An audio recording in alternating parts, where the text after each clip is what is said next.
Hello dear students, welcome to my YouTube channel maths plus point. बच्चों, आज के इस लेक्चर में हम लोग सॉल्यूशन चैप्टर का नेक्स्ट टॉपिक जो कि कंसंट्रेशन टर्म्स के बाद का है वेपर प्रेशर, उसको डिस्कस करने जा रहे हैं। बच्चों, वेपर प्रेशर को अगर अच्छे से हम लोग डिस्कस कर पाएंगे तो आगे का जो भी हमें टर्म्स पढ़ना है, जैसे कॉलिगेटिव प्रॉपर्टीज़ है ना, जो भी है उसके अंदर, वो हमें आसानी से समझ में आएगा। तो चलो सबसे पहले हम लोग वेपर प्रेशर को समझते हैं। वेपर प्रेशर को समझने से पहले हम लोग ये देखते हैं कि वेपर आखिर बनता कैसे है। ठीक है, वेपर आखिर बनता कैसे है। तो बोलेंगे वेपर सर, चाहे तो जब किसी लिक्विड को हम बॉयल करते हैं तब उससे वेपर बनता है, या नहीं तो नेचुरली इवापोरेशन से वेपर बनता है। ठीक है, इवापोरेशन एक नेचुरल फेनोमेना है जो कि हमेशा होता है, किसी भी टेम्परेचर पे इवापोरेट कर सकता है लिक्विड। जैसे बारिश के बाद पानी सूख जाता है, ठीक है, तो वो इवापोरेट करके उड़ जाता है। ठीक है, हम जैसे कपड़ा धोते हैं तो वो कपड़ा कैसे सूख जाता है, अगर हम धूप में नहीं भी देंगे तब भी, अगर रूम में ही अगर कपड़े को सुखाएं तब भी हमारा कपड़ा सूख जाता है। कैसे? क्योंकि वो उसमें जो लिक्विड है वो इवापोरेट कर जाता है। ठीक है, तो इवापोरेट करने वाले फेनोमेना को हम लोग इवापोरेशन कहते हैं, और इवापोरेशन को सबसे पहले हम लोग समझते हैं ताकि हम लोग वेपर को समझेंगे और उससे रिलेटेड जो वेपर प्रेशर का टर्म है इसको समझ पाएंगे। ठीक है, तो चलो उसके लिए हम लोग एक बच्चे यहाँ पे कंटेनर कंसीडर किए हैं जो कि हमारा ओपन कंटेनर है। क्या है? ओपन कंटेनर है। ओपन कंटेनर बोलने का मतलब ये है बच्चे कि ये कंटेनर का ऊपर ढक्कन खुला हुआ है। ठीक है, और इसमें एक लिक्विड भरा हुआ है। क्या भरा हुआ है बोलो बच्चे? लिक्विड भरा है। इस लिक्विड को हम लोग प्योर लिक्विड मानते हैं। क्या मानते हैं? प्योर लिक्विड, यानी कि इसमें सिर्फ और सिर्फ हम सॉल्वेंट को कंसीडर कर रहे हैं। ठीक है, इसमें कोई हम लोग सॉल्यूट जैसे कि चीनी, यूरिया, ये सब मिक्स नहीं किए। इसका मतलब क्या है? हमारा ये प्योर लिक्विड सॉल्वेंट है। ठीक है, ठीक, चलो ये लिक्विड है। अब हमें इवापोरेशन चूंकि पढ़ना है तो हम जानते हैं इवापोरेट कौन सा लिक्विड, कौन सा मॉलिक्यूल करता है लिक्विड का, जो अंदर रहता है वो वाला या जो सरफेस पे होता है वो वाला। तो हम कहेंगे सरफेस वाला लिक्विड पहले इवापोरेट करता है, फिर ये वाला जो मॉलिक्यूल है ये जब सरफेस पे पहुंचेगा तो ये भी इवापोरेट करेगा। तो इसका मतलब, कहने का मतलब ये हुआ कि यहाँ पे जो सरफेस पे जो मॉलिक्यूल्स होता है वही पहले इवापोरेट करता है। तो यानी कि हम लोग यहाँ पे दो प्रकार का मॉलिक्यूल कंसिडर किए हैं बच्चे, एक ए है दूसरा बी है। ए को हम लोग बोलेंगे सरफेस मॉलिक्यूल। क्या बोलेंगे? Surface molecules. ठीक, और ये जो बी मॉलिक्यूल है ये हमारा क्या है? बोलेंगे सर इसको हम लोग बोलते हैं बल्क मॉलिक्यूल। बल्क मॉलिक्यूल वो मॉलिक्यूल है जो कि अंदर सभी बाकी दूसरे मॉलिक्यूल से घिरा हुआ है ना, और सरफेस वाला मॉलिक्यूल अपने नीचे वाले मॉलिक्यूल से जुड़ा हुआ रहेगा, साइड वाले मॉलिक्यूल से जुड़ा हुआ रहेगा, ऊपर इसके कोई लिक्विड का दूसरा मॉलिक्यूल नहीं है। ठीक है, चलो अब बात है बच्चे कि ये जो सरफेस का मॉलिक्यूल है यही इवापोरेट इजीली क्यों करता है, ये क्यों नहीं करता है? तो कहेंगे देखो जरा सा, ये जो बी मॉलिक्यूल है बाकी सभी साइड के मॉलिक्यूल से घिरा हुआ है ना, सभी साइड के मॉलिक्यूल से घिरा हुआ है। इसका मतलब देखो यहाँ पे इसको अगर हम अलग से बनाएं, यहाँ पर ये कौन सा मॉलिक्यूल है? बी मॉलिक्यूल, यानी कि बल्क मॉलिक्यूल है। इसके चारों साइड ढेर सारा मॉलिक्यूल होगा बच्चे, होगा ना, इसके चारों साइड ढेर सारा मॉलिक्यूल होगा। तो बोलेंगे ये वाला मॉलिक्यूल बी मॉलिक्यूल को अपने तरफ खींच रहा होगा, ये वाला मॉलिक्यूल बी को अपने तरफ खींच रहा होगा तो बी भी अपने तरफ इसको खींचेगा। उसी प्रकार ये वाला मॉलिक्यूल बी को अपने तरफ खींचेगा तो ये भी खींचेगा। उसी प्रकार ये वाला मॉलिक्यूल बी को अपने तरफ खींचेगा तो बी भी इसको खींचेगा, एंड सो ऑन। इस तरह से अगर देखा जाए तो बी पर हर दिशा से फोर्स लग रहा है, फोर्स ऑफ अट्रैक्शन है ना। तो यानी कि कह सकते हैं बी मॉलिक्यूल पर हर दिशा से इक्वल फोर्स ऑफ अट्रैक्शन इस पर लग रहा है, क्योंकि हम जानते हैं बच्चों लिक्विड में सभी मॉलिक्यूल्स एक दूसरे से जुड़ा हुआ रहता है फोर्स ऑफ अट्रैक्शन के द्वारा। सॉलिड में भी जुड़ा रहता है और गैस में भी जुड़ा रहता है। ठीक है, सॉलिड में थोड़ा टाइटली बॉन्डिंग रहता है, लिक्विड में थोड़ा सा कम, और गैसेस में फोर्स ऑफ अट्रैक्शन सबसे नेग्लिजिबल होता है। ठीक है, तो बोलेंगे ये जो बी मॉलिक्यूल्स है इस पे सभी दिशा से इक्वल अमाउंट में फोर्स ऑफ अट्रैक्शन लग रहा है। ऑन द अदर हैंड जो सरफेस मॉलिक्यूल है इस पे बच्चों देखो, इस पे सिर्फ नीचे से लगेगा और साइड से लगेगा। कहने का मतलब ये है कि अगर हम यहाँ पे सरफेस मॉलिक्यूल बनाएं, अगर हम यहाँ पे, चलो सरफेस मॉलिक्यूल यहाँ बना रहे, अगर हम सरफेस मॉलिक्यूल यहाँ पे बनाएं तो इसमें नीचे से और साइड से दूसरे मॉलिक्यूल्स के द्वारा फोर्स ऑफ अट्रैक्शन लगेगा, लेकिन चूंकि ऊपर इसके कोई दूसरा लिक्विड मॉलिक्यूल नहीं है तो इस मॉलिक्यूल पर ऊपर से कोई फोर्स ऑफ अट्रैक्शन नहीं लग रहा है। इसका मतलब ये हुआ कि जो बीच वाला मॉलिक्यूल है, यहाँ तो ढेर सारा मॉलिक्यूल होगा, हम एक नीचे वाले मॉलिक्यूल कंसीडर किए हैं, ये वाले मॉलिक्यूल पे सभी दिशा से फोर्स ऑफ अट्रैक्शन लग रहा है। ऑन द अदर हैंड इस पे साइड से और नीचे से लग रहा है, ऊपर से नहीं लग रहा है। इसका मतलब देखा जाए तो ये बल्क मॉलिक्यूल पे फोर्स ऑफ अट्रैक्शन ज्यादा हुआ as compare to surface molecule. बोलो हुआ ना? तो बल्क मॉलिक्यूल क्या एक्सपीरियंस करेगा? तो बोलेंगे sir larger force of attraction इस पे एक्सपीरियंस होगा। Bulk molecule larger force of attraction experience करेगा। On the other hand surface molecule, इसको हम यहाँ से मिटाते हैं, बोलेंगे सरफेस मॉलिक्यूल्स हमारा lesser force of attraction larger है, तो ये लिख सकते हैं smaller force of attraction experience करेगा। Smaller force of attraction experience करेगा कौन? सरफेस वाला मॉलिक्यूल। ठीक, अब लार्जर फोर्स ऑफ अट्रैक्शन अगर एक्सपीरियंस करेगा, इसका मतलब इसको बाकी सभी दिशा से मॉलिक्यूल्स जकड़ा हुआ है, तो इस पे फोर्स ऑफ अट्रैक्शन ज़्यादा हुआ, तो इसका काइनेटिक एनर्जी कम हो जाएगा। तो इसका मतलब क्या हो जाएगा? इसमें लेसर काइनेटिक एनर्जी होगा इस मॉलिक्यूल्स के पास। ठीक, तो स्मॉलर फोर्स ऑफ अट्रैक्शन होने के वजह से सरफेस मॉलिक्यूल का काइनेटिक एनर्जी ज़्यादा होगा, तो बोलेंगे क्या लिखेंगे? मोर काइनेटिक एनर्जी। इसके पास काइनेटिक एनर्जी ज़्यादा होगा इस मॉलिक्यूल्स के ऊपर, है ना।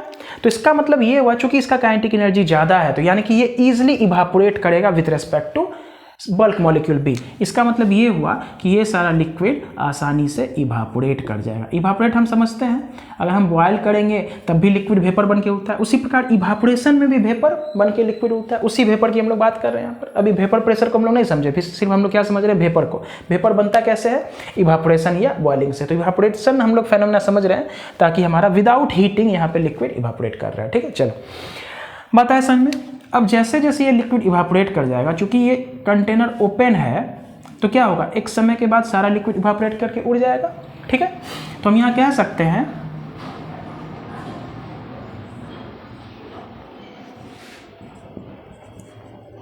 Liquid molecules will evaporate.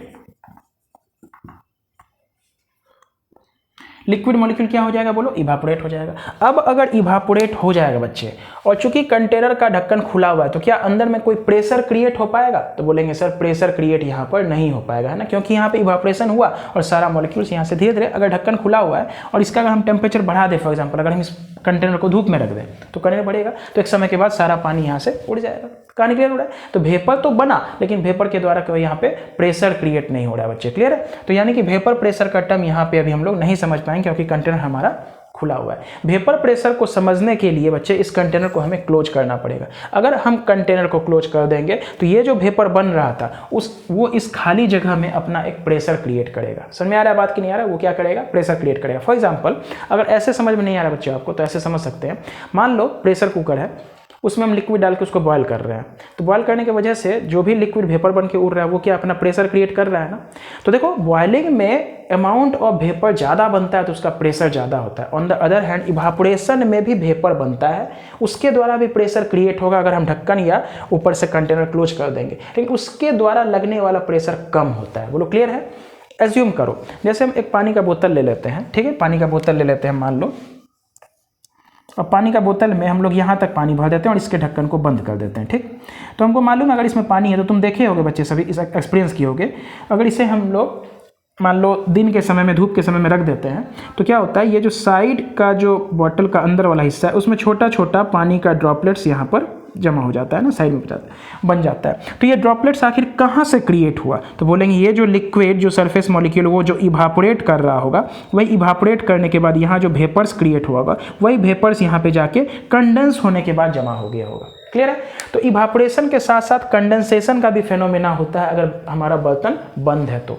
Clear है? और वहाँ पे जो खाली जगह में ये जो वेपर जमा हो रहा है, वो अपना एक प्रेशर एक्सर्ट करता है, उसी को हम लोग वेपर प्रेशर कहते हैं। ठीक है, तो चूंकि यह ढक्कन खुला हुआ था, तो यहाँ पे कोई प्रेशर क्रिएट नहीं हो पा रहा, लेकिन हाँ, ये हम समझ पा रहे हैं कि लिक्विड इवापोरेट करेगा।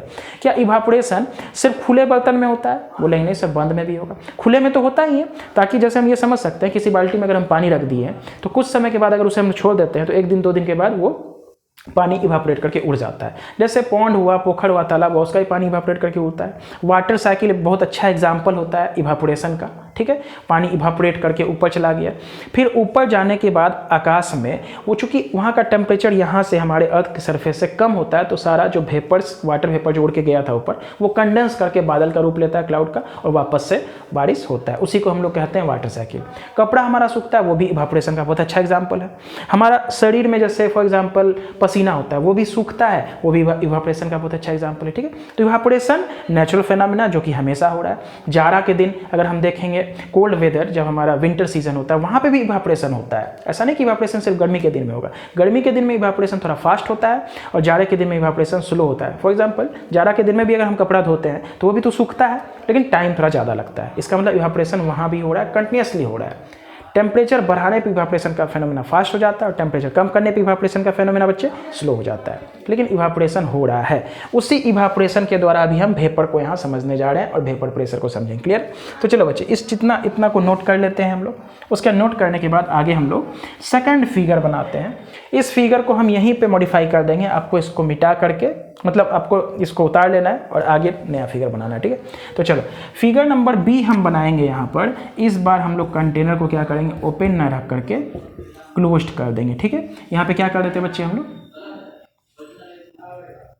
कंटेनर को बंद कर देते हैं। ठीक, अब जैसे कंटेनर को बंद करेंगे बच्चों, बाकी सारा चीज़ तो सेम होगा ना। ये बल्क मॉलिक्यूल है, larger force of attraction, lesser kinetic energy. ये सरफेस मॉलिक्यूल है, इसके पास स्मॉलर फोर्स ऑफ अट्रैक्शन होगा, मोर काइनेटिक एनर्जी होगा। अब देखो जैसे जैसे यहाँ पे वेपर बनेगा, ठीक है, तो यहाँ पे वेपर जमा हो जाएगा। तो इस वेपर के द्वारा क्या होगा, एक प्रेशर क्रिएट होगा। कैसे होगा समझते हैं। चलो इसको हम मिटा सकते हैं, liquid molecule evaporate, pure liquid से हम थोड़ा सा यहाँ से मिटा देते हैं ताकि हमें जगह मिल जाए यहाँ पर। ठीक है, अब देखो यहाँ पे होगा क्या कि ये इवापोरेशन का फेनोमेना हुआ। तो इवापोरेशन हो रहा है बच्चे हमारा, इवापोरेशन के साथ साथ कंडेंसेशन भी होगा, होता है ना, हम जानते हैं इस बात को। इवापोरेशन के साथ साथ बच्चे कंडेंसेशन भी हमारा यहाँ पे होगा, दोनों इक्विलिब्रियम में हो जाता है। देखो ध्यान से क्या हुआ, तुम समझ सकते हो। जैसे मान लो हम चाय बना रहे हैं, ठीक है, चाय बनाते समय चाय बन गया, उसके बाद हम लोग क्या करते हैं, ऊपर से ढक्कन, मान लो कोई बर्तन है उसमें चाय बनाया, ऊपर से हम थाली ढक दिए या कोई ढक्कन से झाँप दिए। कुछ समय के बाद जब हम ढक्कन को हटाते हैं तो देखना उसमें ढक्कन में छोटा छोटा पानी का ड्रॉपलेट्स हो जाता है। तो ड्रॉपलेट्स कहाँ से आया, तो बोलेंगे यही जो लिक्विड इवापोरेट करके ऊपर गया था, और जैसे उसका टेम्परेचर ठंडा होगा, टेम्परेचर कम होगा, तो बोलेंगे वो लिक्विड कंडेंस करेगा, यानी कि वेपर जो है, सॉरी वेपर क्या होगा, कंडेंस करके लिक्विड का फॉर्म लेगा। तो वही लिक्विड यहाँ पे कंडेंस कर जाता है ऊपर साइड से, और वही कंडेंस किया हुआ लिक्विड फिर वापस नीचे आ जाता है, और ये फेनोमेना बार बार चलता रहता है। क्लियर है? तो बोलेंगे इवापोरेशन हुआ था, साथ ही साथ जब उसका टेम्परेचर गिरेगा तो यहाँ पे कंडेंसेशन होगा।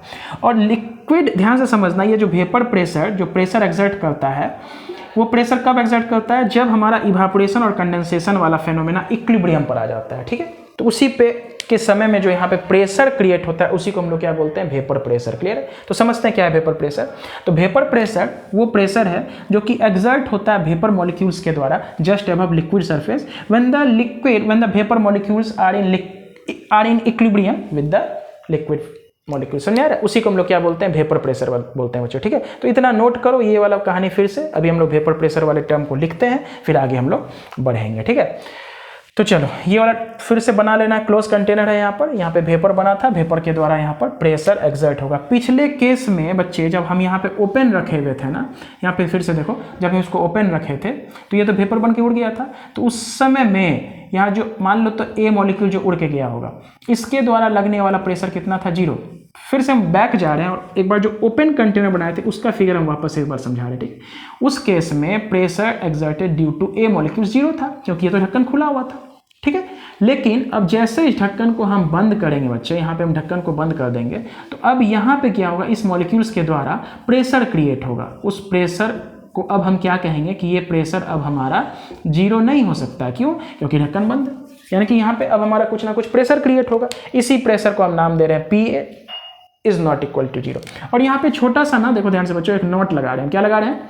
P0A। P0A का मतलब क्या होता है, pressure just because of A, सिर्फ और सिर्फ ए के द्वारा लगने वाला प्रेशर, मतलब प्योर ए लिक्विड का प्रेशर, उसको हम लोग क्या बोलेंगे, P0A। क्लियर है? वो ए अब की केस में 0 नहीं होगा, क्योंकि अब हमारा कंटेनर बंद है। तो वेपर प्रेशर को बच्चे हम लोग क्लोज्ड कंटेनर में समझते हैं, क्योंकि प्रेशर तभी बनेगा जब हमारा कंटेनर क्लोज रहेगा। ठीक है, चलो इतना नोट करो बच्चे। अब इसको थोड़ा सा मिटाते हैं और यहाँ पे वेपर प्रेशर का थोड़ा सा डिफिनेशन लिखते हैं, ठीक है। वेपर प्रेशर क्या होता है,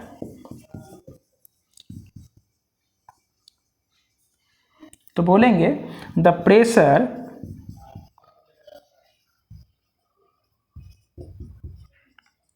exerted by the, इधर भी मिटा देते हैं, the pressure exerted by the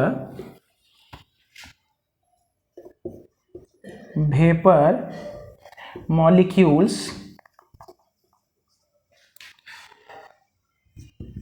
just above the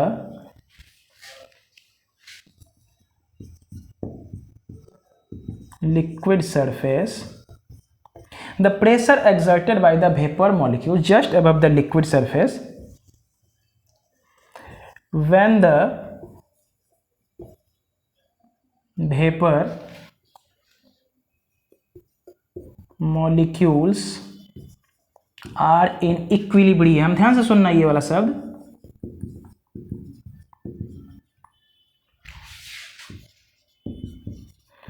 with the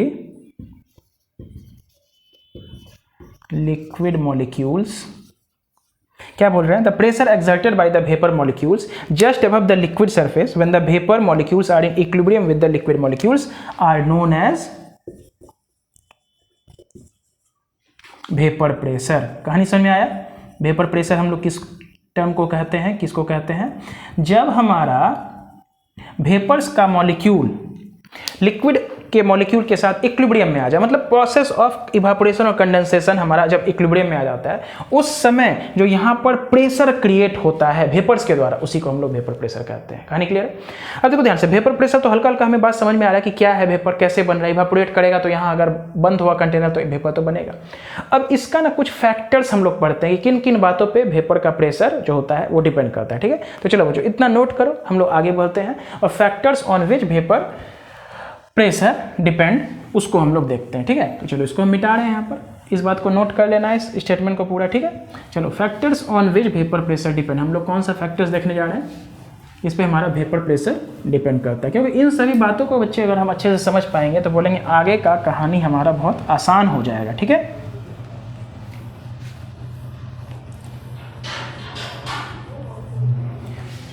चलो देखा जाए बच्चे, हम बोलेंगे यहाँ पे हम लिख रहे हैं factors on which vapor pressure depends, factors on which vapor pressure depend। तो पहला फैक्टर देखो बच्चे क्या है, बोलेंगे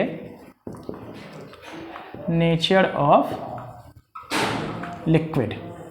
पहला फैक्टर है बच्चे हमारा क्या, बोलो, नेचर ऑफ लिक्विड। तो क्या मतलब होता है नेचर ऑफ लिक्विड, हम बोलेंगे वेपर प्रेशर बनाएगा, कब बनाएगा, जब कहेंगे दो प्रकार का लिक्विड फॉर एग्जांपल कंसीडर करो, एक ऐसा लिक्विड जिसमें फोर्स ऑफ अट्रैक्शन कम है और एक ऐसा लिक्विड जिसमें फोर्स ऑफ अट्रैक्शन ज़्यादा है। तो जिस लिक्विड में फोर्स ऑफ अट्रैक्शन कम होगा उसका मॉलिक्यूल्स ईजिली इवापोरेट करेगा, ईजिली इवापोरेट करेगा तो ज़्यादा नंबर ऑफ वेपर मॉलिक्यूल्स, मतलब ज़्यादा number of liquid molecules vapour phase में कन्वर्ट कर पाएगा। जितना ज़्यादा वेपर का मॉलिक्यूल्स उस खाली जगह में अबव द लिक्विड सरफेस जमा हो पाएगा उतना ज़्यादा हमारा वेपर प्रेशर होगा। बोलो क्लियर है।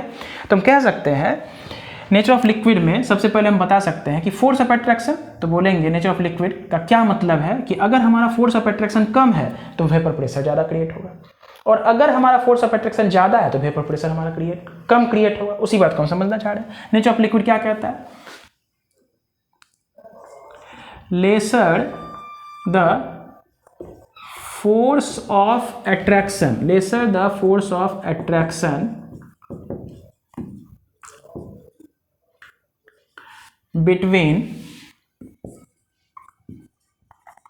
the molecules of liquid, lesser the force of attraction between the molecules of liquid,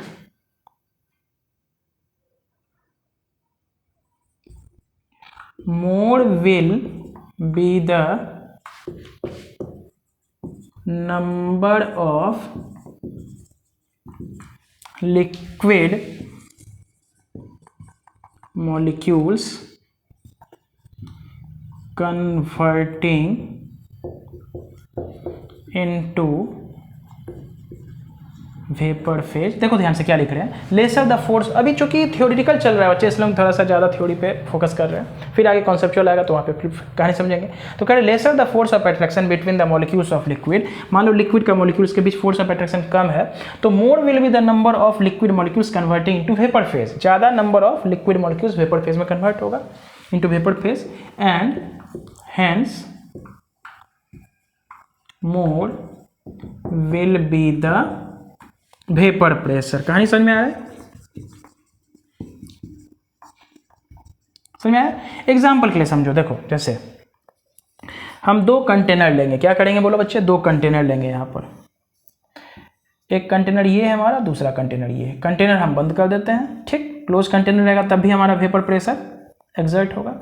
इसमें हम ले रहे हैं बच्चे, ये वाला जो कंटेनर नंबर सेकंड है, इसमें हम पहला वाले में हम ले लेते हैं वाटर एक सरफेस तक, इसमें क्या ले लेते हैं हम H2O ले लेते हैं, और दूसरे वाले में उतने ही लेवल पर हम क्या ले लेते हैं, अल्कोहल ले लेते हैं ROH, जैसे कि मिथाइल अल्कोहल, इथाइल अल्कोहल, ठीक है। तो बोलेंगे किसके द्वारा लगने वाला वेपर प्रेशर ज़्यादा होगा, तो बोलेंगे जिसमें ज़्यादा नंबर ऑफ मॉलिक्यूल्स, लिक्विड का मॉलिक्यूल वेपर फेज में कन्वर्ट होगा, तो बोलेंगे, अब देखो ध्यान से, वेपर मतलब प्रेशर क्या होता है, ध्यान समझो।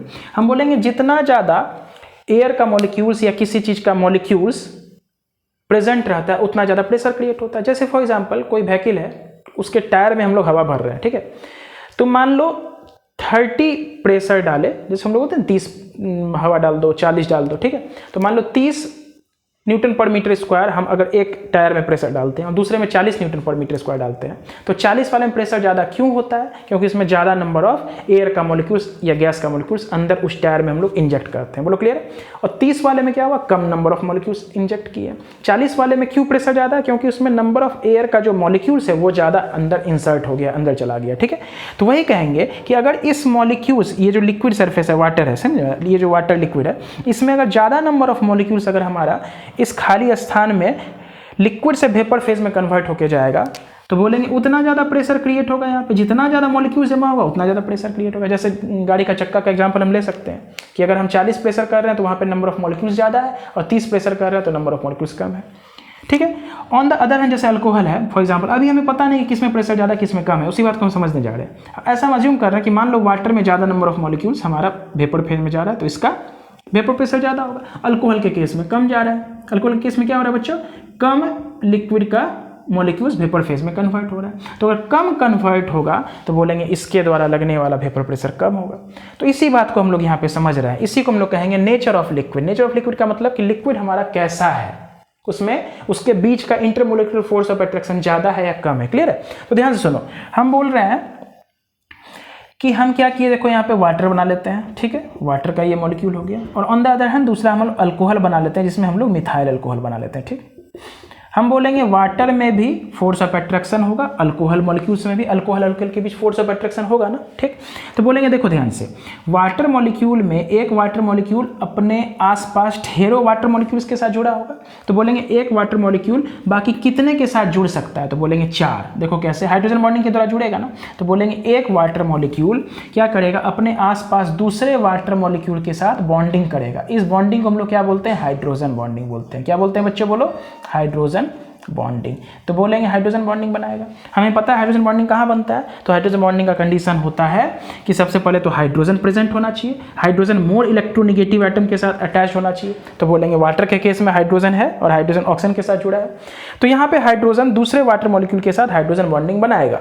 हाइड्रोजन बॉन्डिंग कैसे बनता है, तो बोलेंगे देखो ध्यान से समझ लेते हैं थोड़ा सा। फॉर एग्जाम्पल यहाँ HF है, ठीक है, क्या है HF, तो बोलेंगे यहाँ फ्लोरीन के साथ हाइड्रोजन जुड़ा है। फ्लोरीन काफ़ी इलेक्ट्रोनेगेटिव एटम है, तो फ्लोरीन यहाँ से इलेक्ट्रॉन को पुल करेगा अपने तरफ, अपने ऊपर डेल माइनस चार्ज लेगा और हाइड्रोजन के ऊपर डेल प्लस चार्ज होगा। अगला अगर हाइड्रोजन फ्लोराइड का मॉलिक्यूल है, यहाँ भी वही काम होगा, डेल माइनस डेल प्लस। तो बोलेंगे निगेटिव और अपोजिट चार्ज के बीच एक फोर्स ऑफ अट्रैक्शन लगेगा, इसी को हम लोग बोलते हैं हाइड्रोजन बॉन्डिंग। क्लियर है? तो हाइड्रोजन बॉन्डिंग का कंडीशन क्या होता है बच्चों, हाइड्रोजन होना चाहिए, और हाइड्रोजन किसके साथ अटैच होना चाहिए, वहाँ पे तो हम लोग जनरली 3 एटम लेते हैं, फ्लोरीन, ऑक्सीजन और नाइट्रोजन। यानी कि हाइड्रोजन इन तीनों एटम के साथ अगर जुड़ा हुआ है, ठीक, तो बोलेंगे ये अपने दूसरे मॉलिक्यूल के साथ जो बॉन्डिंग बनाएगा उसको हम लोग बोलते हैं हाइड्रोजन बॉन्डिंग। कैसे? तो बोलेंगे देखो फॉर एग्जांपल ये वाटर मॉलिक्यूल है, तो हाइड्रोजन तो एक बॉन्ड बना चुका है ना। अब एक मॉलिक्यूल वाटर का दूसरे मॉलिक्यूल के साथ आखिर कैसे जुड़ा होगा? बोलेंगे एटम एटम तो बॉन्ड के द्वारा बच्चे जुड़ जाता है, लेकिन एक बार ये मॉलिक्यूल बन गया तो ये मॉलिक्यूल दूसरे मॉलिक्यूल के साथ आखिर कैसे जुड़ेगा? तो बोलेंगे वहां पे फोर्स ऑफ अट्रैक्शन लगता है। फॉर एग्जांपल जैसे van der Waals force of attraction, hydrogen bonding. तो बोलेंगे अगर हाइड्रोजन प्रेजेंट है और वो बहुत इलेक्ट्रोनिगेटिव एटम के साथ काफी जुड़ा हुआ है, तो बोलेंगे यहाँ पर एक फोर्स ऑफ अट्रैक्शन क्रिएट होता है, जिसे हम लोग बोलते हैं हाइड्रोजन बॉन्डिंग। क्लियर है? चलो बच्चों ठीक। तो बोलेंगे हाइड्रोजन बॉन्डिंग वाटर और वाटर मॉलिक्यूल के बीच बनेगा, ठीक। तो बोलेंगे यहाँ पे जो हाइड्रोजन बॉन्डिंग बनेगा, जरा गौर करना, एक मॉलिक्यूल वाटर दूसरे वाटर मॉलिक्यूल, यहाँ पे देखो हाइड्रोजन हम नीचे बना रहे हैं, क्योंकि अगर हम लोग इसको ऐसे बनाएंगे तो बोलेंगे यहाँ हाइड्रोजन हाइड्रोजन के बीच तो हाइड्रोजन बॉन्डिंग नहीं बनेगा ना। हाइड्रोजन बाकी दूसरे एटम जैसे more electronegative atom oxygen fluorine या नाइट्रोजन के साथ हाइड्रोजन बॉन्डिंग बनाता है, हाइड्रोजन खुद के साथ तो हाइड्रोजन बॉन्डिंग नहीं बनाएगा, इसलिए इस मॉलिक्यूल को हम ऐसे करके बना देते हैं। क्लियर? चलो अभी हम इस केस में समझ रहे हैं। उसी प्रकार वाटर का ये मॉलिक्यूल दूसरे वाटर मॉलिक्यूल के साथ हाइड्रोजन बॉन्डिंग बनाया यहाँ पे। चलो यहाँ पे जो लोन पेयर ऑफ इलेक्ट्रॉन है ऑक्सीजन के ऊपर, ये भी हमारा एक बॉन्ड बना सकता है, किसके साथ? वाटर के दूसरे मॉलिक्यूल के साथ। और ऊपर जो लोन पेयर ऑफ इलेक्ट्रॉन है, ये भी हमारा हाइड्रोजन बॉन्डिंग बना सकता है वाटर के चौथे मॉलिक्यूल के साथ। इसका मतलब एक वाटर का मॉलिक्यूल हमारा 4 हाइड्रोजन बॉन्डिंग के थ्रू हमारे 4 मॉलिक्यूल के साथ जुड़ गया। कहानी क्लियर हो रहा है? यानी कि हाइड्रोजन बॉन्डिंग का नंबर एक मॉलिक्यूल ऑफ वाटर में कितना होता है? 4। इस बात को हमें ध्यान रखेंगे। ऑन द अदर हैंड अगर हम अल्कोहल की बात करें, ऑन द अदर हैंड बच्चे हम किसकी बात करें? अल्कोहल का। देखना ध्यान से, अल्कोहल का जैसे कि अगर हम डायग्राम बनाते हैं, मिथाइल अल्कोहल तो CH3 इधर हो गया, OH हो गया। एक अल्कोहल का मॉलिक्यूल है, बाकी कितने मॉलिक्यूल के साथ अल्कोहल का जुड़ पाएगा? तो बोलेंगे सर ये हाइड्रोजन का मॉलिक्यूल दूसरे अल्कोहल मॉलिक्यूल के साथ हाइड्रोजन बॉन्डिंग बनाएगा ना? बिल्कुल बनाएगा, तो उसको OH लिखते हैं, यहाँ पे CH3 लिख देते हैं। क्लियर? उसी प्रकार इस पे जो लोन पेयर ऑफ ऑक्सीजन है, ये भी हमारा दूसरे अल्कोहल मॉलिक्यूल के साथ जुड़ेगा, और ये जो लोन पेयर है, सॉरी यहाँ पर हाइड्रोजन बॉन्डिंग के द्वारा, और ये जो लोन पेयर है ऑक्सीजन का, ये हमारा अगले अल्कोहल के मॉलिक्यूल के साथ इस तरह बना देते हैं, समझ जाओगे, हाइड्रोजन बॉन्डिंग के द्वारा जुड़ेगा। अब देखो यहाँ पे भी हमारा हाइड्रोजन है ना, 3 हाइड्रोजन है कार्बन के साथ, इधर भी हमारा हाइड्रोजन। तो बोलेंगे ये जो हाइड्रोजन है, क्या ये हाइड्रोजन बॉन्डिंग बनाएगा? बोलेंगे बिल्कुल नहीं। हाइड्रोजन बॉन्डिंग का कंडीशन होता है कि हाइड्रोजन काफी इलेक्ट्रोनिगेटिव एटम के साथ जुड़ना चाहिए, जैसे for example fluorine oxygen nitrogen. यहाँ का हाइड्रोजन कार्बन के साथ जुड़ा है, ये उतना अच्छा इलेक्ट्रोनिगेटिव एटम नहीं है, इसलिए ये वाला हाइड्रोजन हमारा हाइड्रोजन बॉन्डिंग नहीं बनाएगा। तो अल्कोहल के मॉलिक्यूल में मैक्सिमम कितना नंबर ऑफ हाइड्रोजन बॉन्डिंग बना? 3। देखो ध्यान से, एक ऑक्सीजन का लोन पेयर किसी और मॉलिक्यूल के साथ बना लिया, ये लोन पेयर किसी और मॉलिक्यूल के साथ बना लिया, और ये जो हाइड्रोजन था ये किसी और मॉलिक्यूल के साथ हाइड्रोजन बॉन्डिंग बनाया।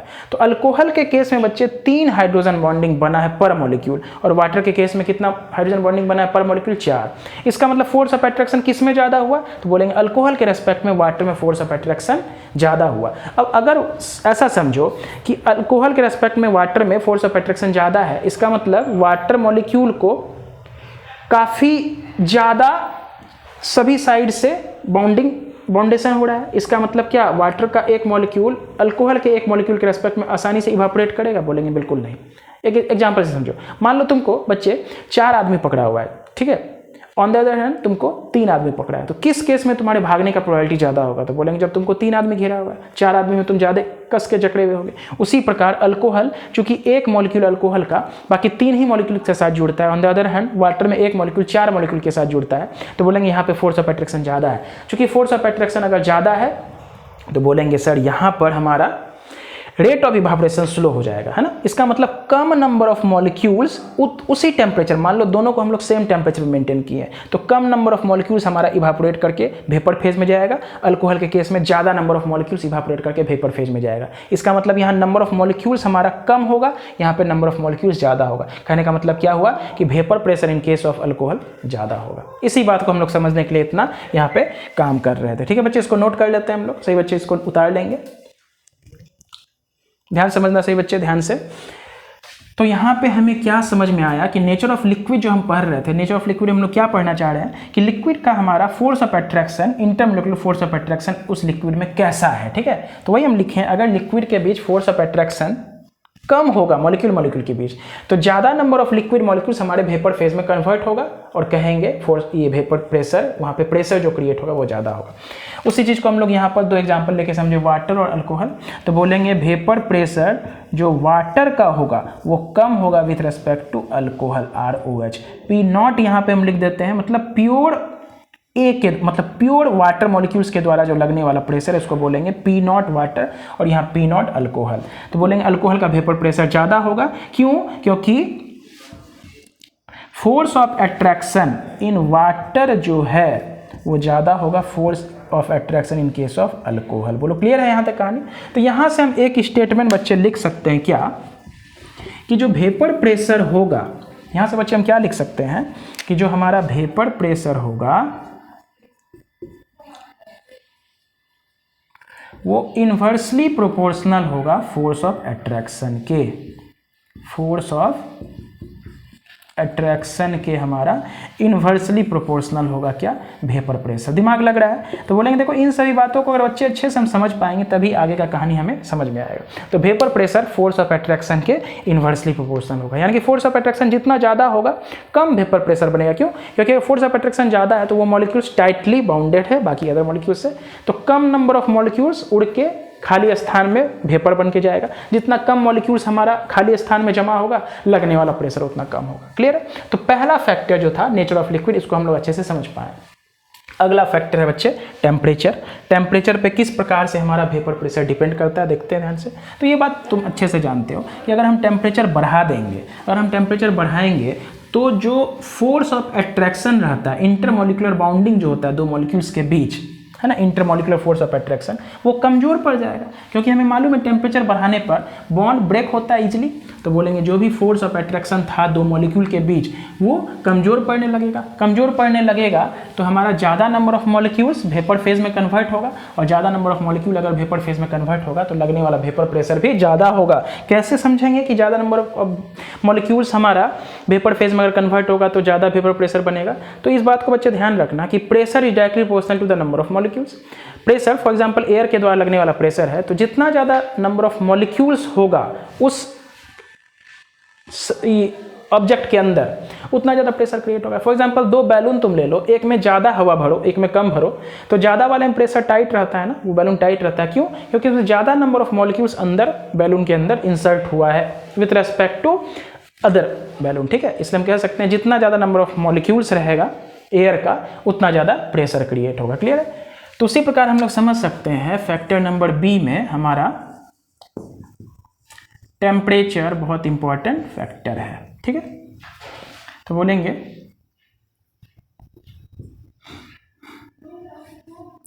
ऑन इंक्रीजिंग द, ऐसे लिख सकते हैं on increasing the temperature, on increasing the temperature force of attraction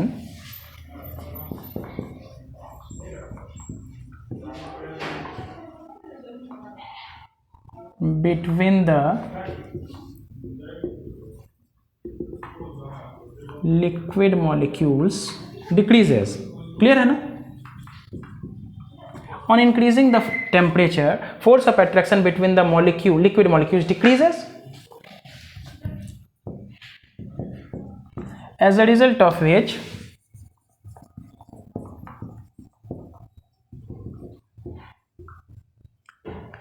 more number of liquid molecules, as a result of which more number of liquid molecules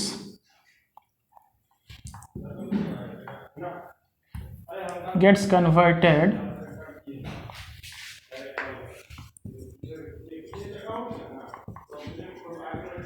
into vapor phase, and hence the vapor pressure on increasing the temperature, the force of attraction between the liquid molecules decreases, as a result of which more number of liquid molecules gets converted into vapor phase, and hence the vapor pressure increases। समझ में आया बात, vapour pressure हमारा बढ़ जाता है। ठीक है, तो यहाँ पे एक हम छोटा सा ग्राफ देख सकते हैं, वेपर प्रेशर वर्सेस टेम्परेचर। क्या होगा देखो बच्चे,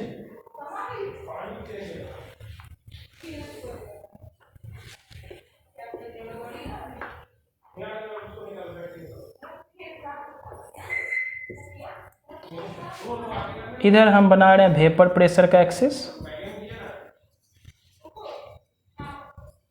और इधर बना रहे हैं हम बच्चे टेम्परेचर का एक्सिस। तो वेपर टेम्परेचर बढ़ाने के साथ साथ हमारा वेपर का प्रेशर बढ़ता चला जाएगा। ये ग्राफ लीनियर नहीं होता है, क्योंकि ऐसा नहीं कि हम डायरेक्टली प्रोपोर्शनल का नहीं बना सकते हैं ग्राफ। जरूरी नहीं कि हमेशा डायरेक्टली प्रोपोर्शनल के हिसाब से बढ़े, कि मतलब टेम्परेचर बढ़ा रहे हैं उसी के डायरेक्टली प्रोपोर्शनल पे वेपर बढ़े, ऐसा जरूरी नहीं है। हो भी सकता, नहीं भी हो सकता। इसलिए यहाँ पे हम लोग जनरली इस टाइप का कर्व बनाते हैं कि टेम्परेचर के बढ़ने के हिसाब से वेपर का प्रेशर भी बढ़ता चला जाएगा। कहानी क्लियर है? तो यहाँ पे दो चीज़ हम देखे बच्चे, पहला क्या कि फोर्स ऑफ अट्रैक्शन के इन्वर्सली प्रोपोर्शनल था वेपर प्रेशर, और उसी प्रकार वेपर प्रेशर यानी कि वेपर प्रेशर इन्वर्सली प्रोपोर्शनल था फोर्स ऑफ अट्रैक्शन, और अंदर दूसरा बात वेपर प्रेशर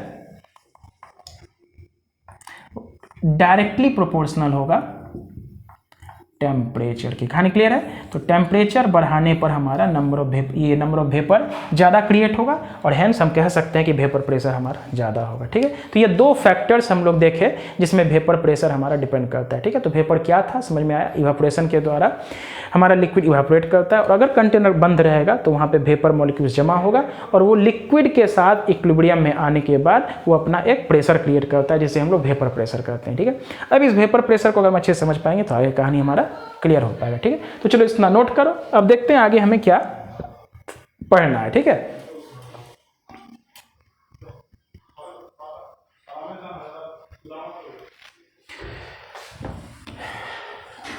चलो देखो ध्यान से, थोड़ा सा वेपर प्रेशर हम समझ चुके हैं। अब चूंकि हमें सॉल्यूशन के बारे में पढ़ना है ना बच्चे, किसके बारे में पढ़ना है? सॉल्यूशन के बारे में। अभी तो हम लोग बस ये समझ रहे हैं कि वेपर प्रेशर क्या होता है। ठीक है, अब हमें सॉल्यूशन के बारे में पढ़ना। सॉल्यूशन बनता कैसे है? तो बोलेंगे सर सॉल्यूशन हमारा बनता है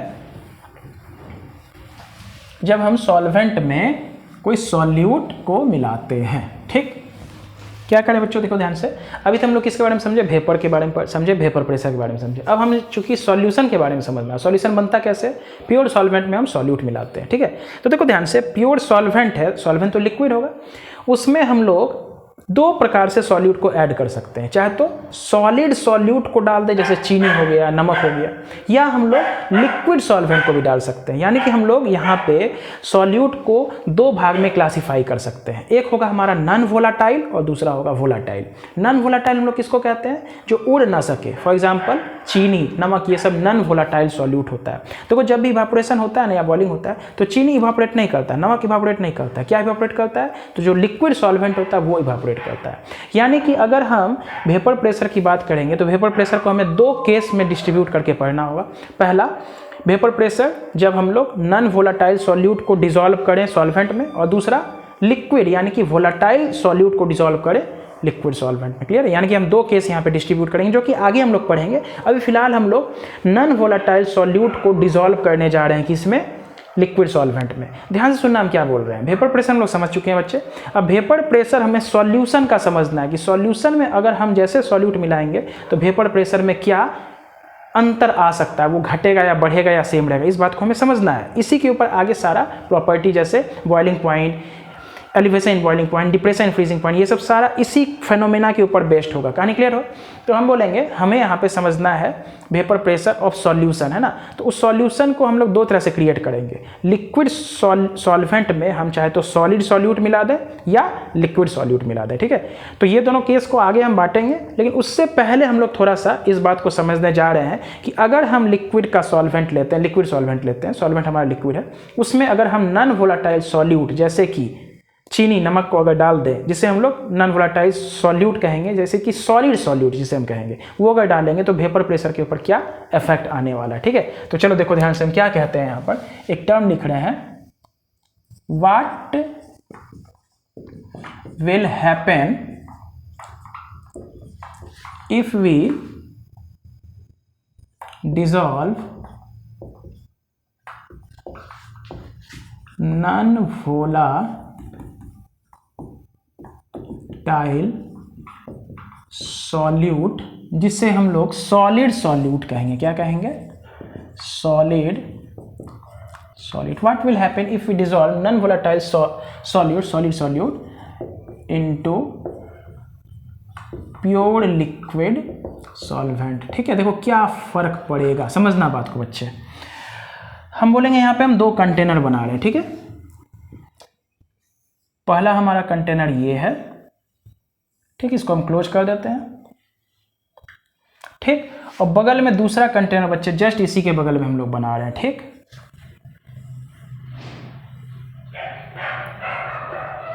ये प्योर सॉल्वेंट का कंटेनर है। क्या है बच्चे? बोलो, pure solvent, figure number A. और ये है हमारा फिगर नंबर बी। ये है सॉल्यूशन वाला कंटेनर। क्या है? सॉल्यूशन वाला कंटेनर। देखो इसमें हम क्या कर रहे हैं, लेवल जो है ना दोनों में सेम रख रहे हैं। देखना ध्यान से सुनना क्या करने जा रहे हैं और क्या पढ़ रहे हैं, आगे धीरे धीरे समझ में आएगा। हो सकता है अभी समझ में नहीं आया कि सर क्या बोलना चाह रहे हैं। हम ना ऐसा किए कि लेवल दोनों का सेम रखे। ठीक, अब जैसे समझना, ये प्योर सॉल्वेंट है ना, तो प्योर सॉल्वेंट का मतलब क्या होता है, इसमें कोई मिक्स नहीं है। और यहाँ पे हम क्या डिसॉल्व कर रहे हैं? Solid solute. सॉलिड सॉल्यूट कभी भी इवापोरेट नहीं करता, विल नॉट इवापोरेट। इस बात को थोड़ा सा ध्यान रखना, नहीं तो कन्फ्यूजन होगा। यहाँ पे हम ये बात को मानेंगे कि जो हमारा सॉलिड सॉल्यूट होता है, जैसे कि चीनी या नमक, वो कभी भी इवापोरेट नहीं करता, उड़ता नहीं है। तो उड़ता कौन है? तो लिक्विड, जो वोलाटाइल होता है। ये सब नॉन वोलाटाइल होता है। क्या होता है बोलो? यहाँ लिखे हैं ना, ये नॉन वोलाटाइल। जो सॉलिड सॉल्यूट होता है ना, ये बच्चे हमारा नॉन वोलाटाइल। नॉन वोलाटाइल का मतलब ये उड़ता नहीं है, ये कभी भी इवापोरेट नहीं करेगा। ठीक, तो यहाँ पे हम कोई सॉल्यूट नहीं मिला है। ठीक है, यानी कि प्योर क्या हमारा सॉल्वेंट है। ठीक, अब प्योर सॉल्वेंट है तो वो क्या करेगा? इवापोरेट करेगा। तो इवापोरेट जो करेगा ना बच्चा, देखना ध्यान से हम क्या बोल रहे हैं। इसका लेवल देखो क्या हम बना रहे हैं, ध्यान से थोड़ा सा सुनना। इसका लेवल हम क्या बना रहे हैं? यहाँ बना रहे हैं। ठीक, ये सरफेस का मॉलिक्यूल है। यहाँ पे ढेर सारा मॉलिक्यूल क्या हो गया बोलो बच्चे? वेपर फेज में कन्वर्ट हो गया। ठीक, ऑन द अदर हैंड ये जो सॉल्यूशन वाला कंटेनर है, ये जो सॉल्यूशन वाला कंटेनर, इसका लेवल जरा देखो, इसका लेवल थोड़ा देखना। इसका लेवल थोड़ा इसके रेस्पेक्ट में ज़्यादा है। ऐसा क्यों? क्योंकि गौर करेंगे थोड़ा, इसको ना फिर से बना रहे हैं, इसको भी फिर से बनाते हैं ताकि हमें यहाँ पे क्लैरिटी मिले थोड़ा सा। ठीक, थोड़ा सा बड़ा करके बनाते हैं। ठीक है, ये क्या है? सरफेस का मॉलिक्यूल्स है। यहाँ भी क्या है बोलो? सरफेस का मॉलिक्यूल्स है। इसका लेवल देखो और इसका लेवल देखो, दोनों में अंतर है। क्या अंतर है? बोलेंगे सर ये प्योर सॉल्वेंट है। प्योर सॉल्वेंट है तो इसमें सारा का सारा मान लो ए का मॉलिक्यूल्स होगा। ए का मॉलिक्यूल्स होगा तो सरफेस मॉलिक्यूल इवापोरेट करेगा, तो इवापोरेट करेगा तो मॉलिक्यूल्स यहाँ पे वेपर फेज में गया है, तो इसका लेवल डाउन हुआ है। सॉल्यूशन के केस में बच्चे देखो क्या हुआ, इसमें चूंकि हम नॉन वोलेटाइल सॉल्यूट मिला चुके थे, इसका मतलब चीनी या नमक मिला चुके थे, तो चीनी और नमक पूरे में अगर जब घुल जाएगा, हम क्या जानते हैं कि नॉन वोलेटाइल सॉल्यूट तो इवापोरेट करेगा नहीं। फॉर एग्जांपल ऐसे समझो ये ए का मॉलिक्यूल है, ये बी का है, ये ए है, ये बी है, ये ए है, ये बी है, ये ए है, ये बी है। इसका मतलब बी को हम क्या मान रहे हैं? नॉन वोलेटाइल सॉल्यूट है। ठीक, और ए हमारा क्या है? प्योर सॉल्वेंट का मॉलिक्यूल है। ठीक, ए क्या है हमारा? प्योर सॉल्वेंट का मॉलिक्यूल। और बी क्या है? नॉन वोलेटाइल सॉल्यूट है। अब नॉन वोलेटाइल सॉल्यूट तो उड़ नहीं पाएगा बच्चे। नॉन वोलेटाइल सॉल्यूट क्या उड़ेगा? नहीं उड़ेगा। कौन उड़ेगा? सिर्फ और सिर्फ ए उड़ेगा। देखो अभी तुमको लॉजिक क्लियर होगा। सिर्फ और सिर्फ कौन उड़ेगा बच्चे? ए उड़ेगा, ए का मॉलिक्यूल उड़ेगा। बोलेंगे बी नहीं उड़ा, तो अगर यहाँ पे ए रहता, ए का मॉलिक्यूल यानी कि सॉल्वेंट रहता, ये भी उड़ता। ए मान लो इसके नीचे आ गया, ए कहाँ गया बोलो? बी के नीचे आ गया, तो ए तो अब उड़ नहीं पाएगा। ये वाला ए उड़ पाएगा? बोलेंगे सर ए को फिलहाल उड़ने नहीं देगा। कौन? बी, क्योंकि बी जो है ना ए का जगह कैप्चर कर लिया है। समझना, यहाँ का लेवल कम डाउन हुआ, यहाँ का लेवल ज़्यादा डाउन हुआ। यहाँ पे ज़्यादा नंबर ऑफ मॉलिक्यूल्स लिक्विड का वेपर फेज में कन्वर्ट हुआ, यहाँ कम हुआ, यानी कि कह सकते हैं यहाँ पे हमारा लेस वेपर है। क्या है बोलो? यहाँ पे वेपर कम है, और यहाँ पे हमारा बोल सकते हैं मोर वेपर, यहाँ पे हमारा वेपर ज़्यादा है। बोलो क्लियर है? वेपर ज़्यादा क्यों हुआ, इसी बात को हमें समझना है बच्चे। बोलेंगे सर यहाँ पे सारा का सारा ए मॉलिक्यूल था। ए मतलब वोलाटाइल, मतलब प्योर सॉल्वेंट है, तो प्योर सॉल्वेंट क्या होगा?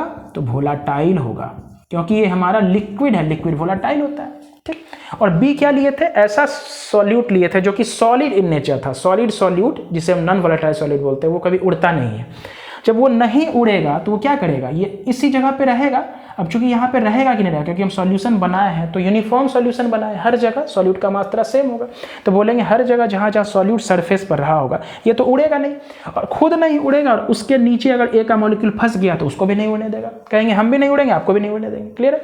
तो बोलेंगे देखो जगह यहाँ पे ब्लॉक किया है, बी ना ए का सरफेस एरिया ब्लॉक किया है ना, देखो ध्यान से सभी एरिया को ब्लॉक कर दिया। जैसे ब्लॉक करेगा तो बोलेंगे अब वही मॉलिक्यूल उड़ पाएगा जो ए का होगा, और ए का चूंकि एरिया कम हो गया पहले के रेस्पेक्ट में, तो कम नंबर ऑफ ए मॉलिक्यूल्स हमारा वेपर फेज में जाएगा, जितना कम मॉलिक्यूल्स हमारा वेपर फेज में जाएगा उतना कम वेपर यहाँ पे बनेगा, इसलिए यहाँ पे लेवल कम डाउन हुआ, यहाँ पे ज़्यादा डाउन हुआ। यहाँ मोर वेपर है, इसका मतलब यहाँ पे अगर चूंकि वेपर यहाँ पे ज़्यादा है, इसका मतलब इसके द्वारा लगने वाला वेपर प्रेशर, इसके द्वारा लगने वाला वेपर प्रेशर भी क्या होगा, ज़्यादा होगा। यानी कि कह सकते हैं यहाँ पर मोर वेपर प्रेशर, और यहाँ पर कह सकते हैं लेस वेपर प्रेशर। समझ आया कहानी कि नहीं आया? यहाँ पे हमारा वेपर प्रेशर ज़्यादा होगा, यहाँ पे वेपर प्रेशर कम होगा। इसका मतलब कह सकते हैं कि प्योर सॉल्वेंट में vapour pressure is always greater with respect to vapour pressure in case of solution. Solution में वेपर का जो प्रेशर होगा वो कम होगा with respect to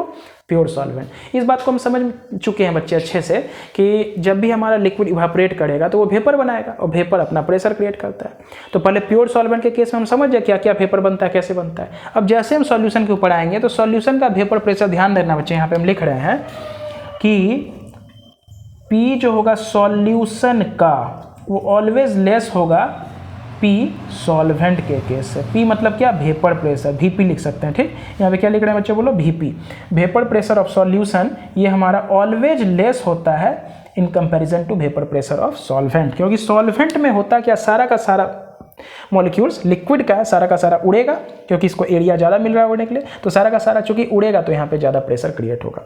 pressure in case of solution, चूंकि अब ए का मॉलिक्यूल कम उड़ पाएगा क्योंकि बी उसके एरिया को ब्लॉक कर चुका था, इसलिए इस केस में वेपर प्रेशर कम होगा।